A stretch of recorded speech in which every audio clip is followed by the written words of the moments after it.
Do you want my, I've got another one in the back. You sure to hold that cable this under you?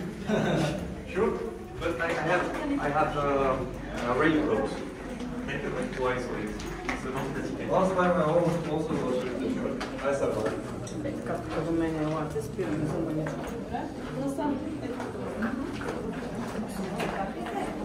Ето до мен елате, спираме за малко. Тук ще спрем за мъничко.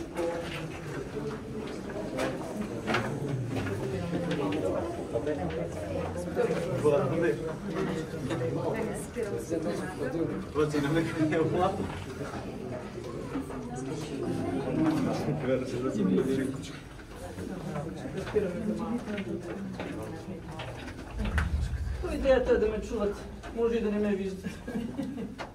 Само да дойдат последно.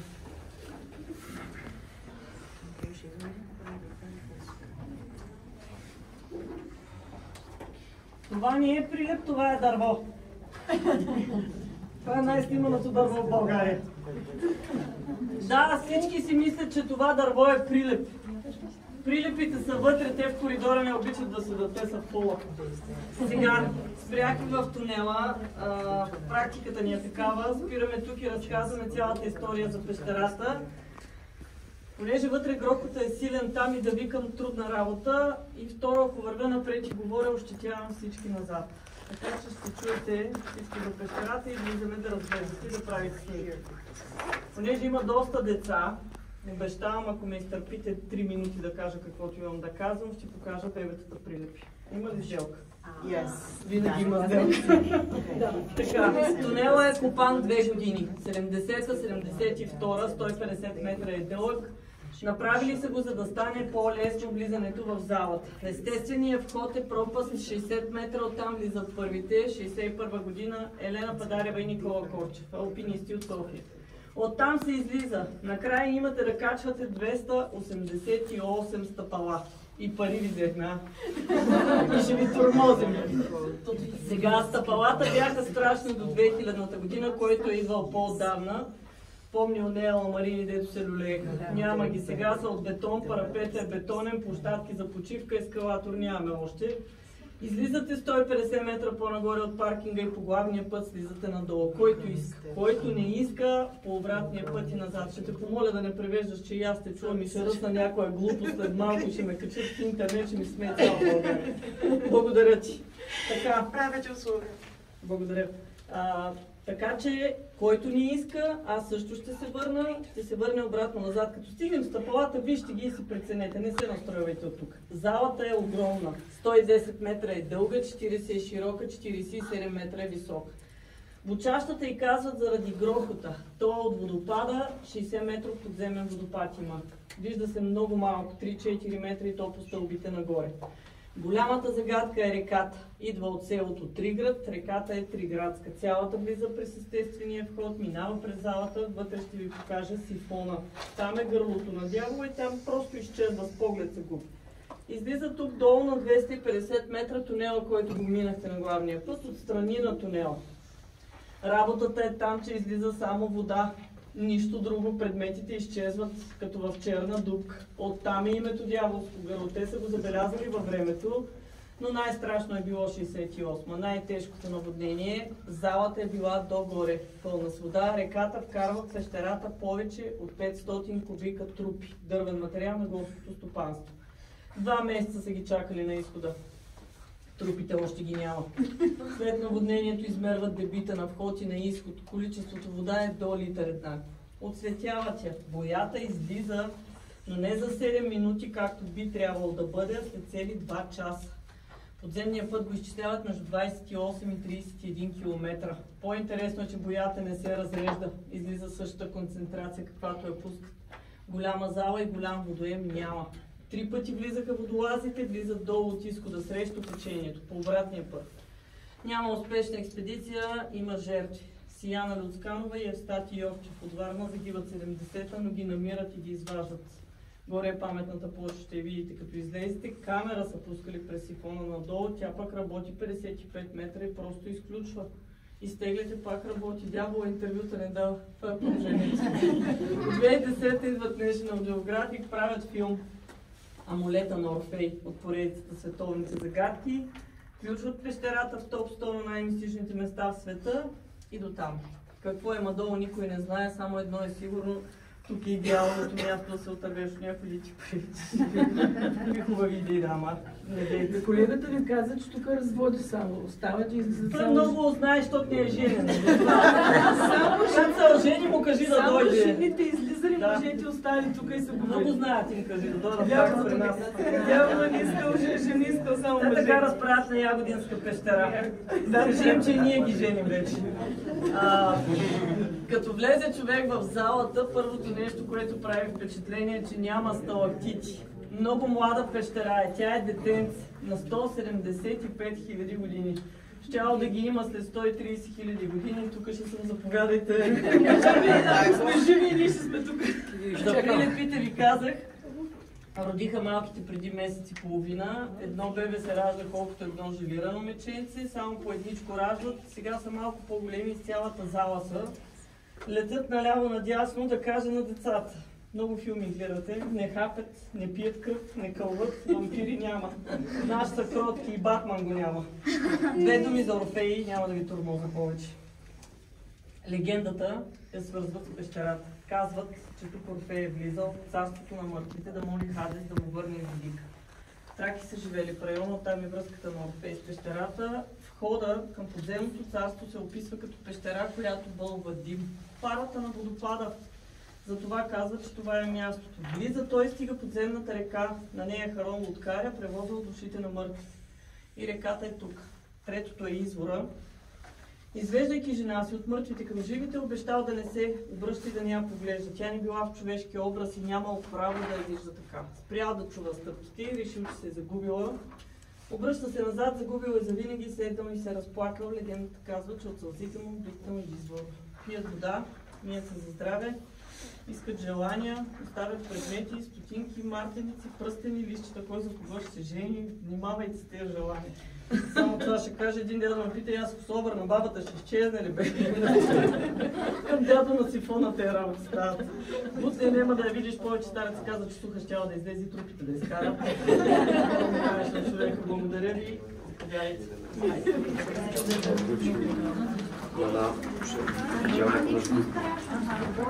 То страшното мина. Страшното мина. Това беше.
Много, 118.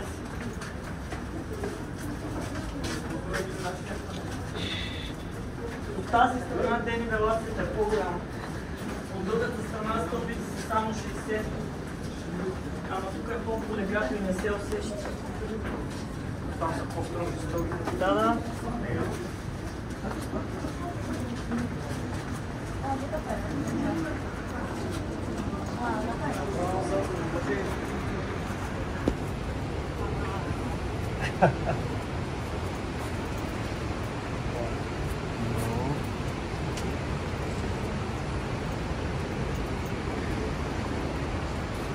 It's big, no?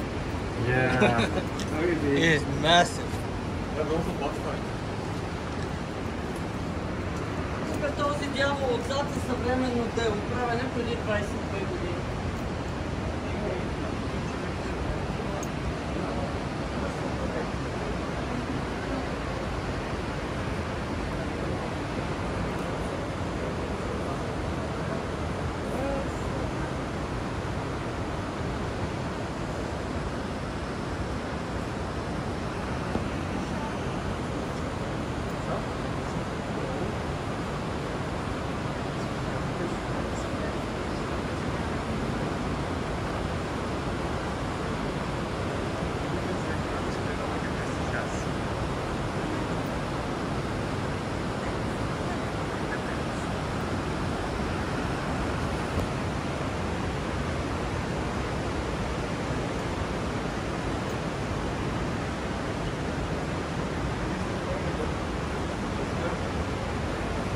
Then this stuff.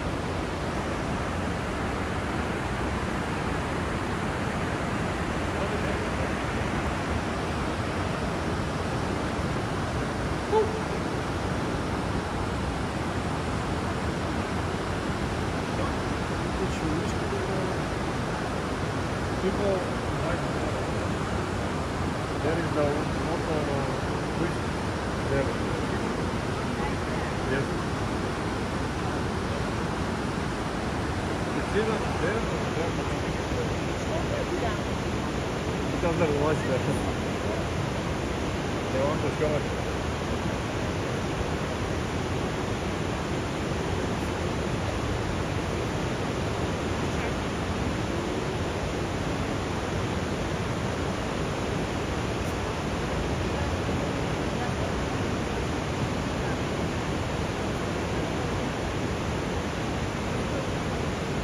Outside or is it light? The light. Там е отвънка вече. А? Там къде свети е отвън. Аха. И там са стълбите, ето тия ще се качваме. Аха.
Jeśli to wtedy też pisze.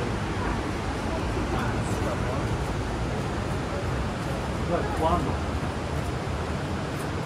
Panie którego możemy się tak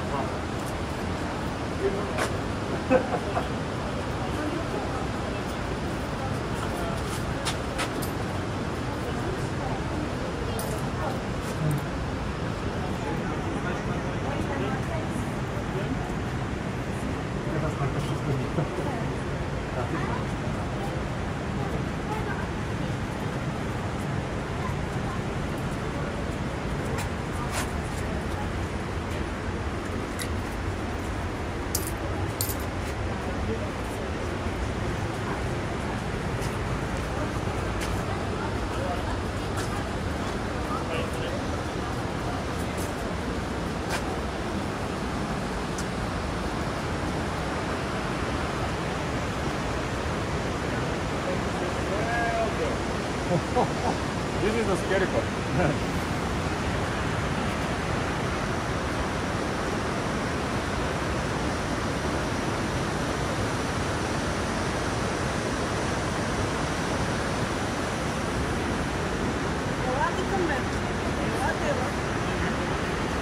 Скалата от среща отляво, главата на дявола е нарича Скопио Епицей.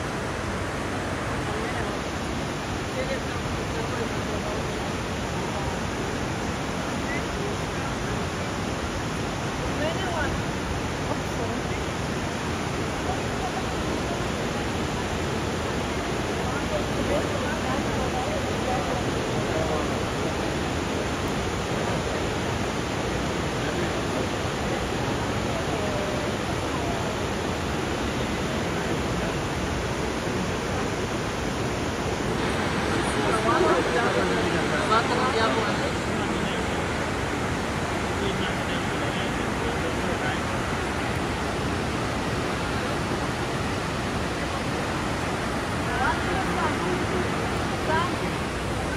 Запази батерия за диспинг.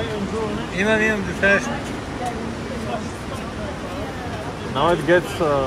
Ама не се сълпнеш, защото и... Не бой се. Ама, поне лъньопто, това ми се струва по-драй. Под всичко вече го... Поне нищо не сте види. Сега май не е...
Няма жалост.